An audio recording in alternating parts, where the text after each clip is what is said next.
Hello everyone, today we will go through the process of resetting to factory default settings your ScanAvenger SA1100 model, which is our 1D and 2D mini barcode scanner, while having it connected to your device through the wireless connection.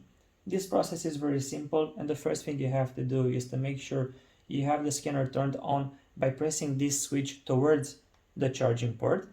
You will then have to press the trigger button to open the scanner. And what's very important is to please make sure to remove the USB dongle from the USB port on your device. What's amazing about our scanners is that they can read barcodes directly from the screen without having to print them. And what you have to do next is to scan the following barcodes one by one.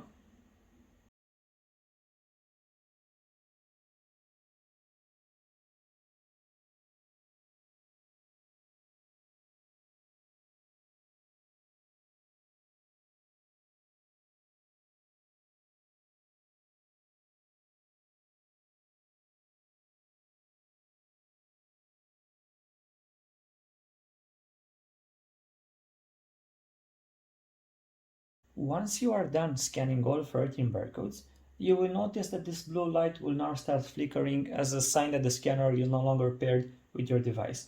What you want to do next is to simply plug the USB dongle back in the USB port on your computer, and you'll notice that the light is no longer flashing and it's now turned into a solid blue, again as a confirmation that the scanner is now connected to your device. You can simply test the scanner by opening a notepad or a Word document as I did, and scanning any barcode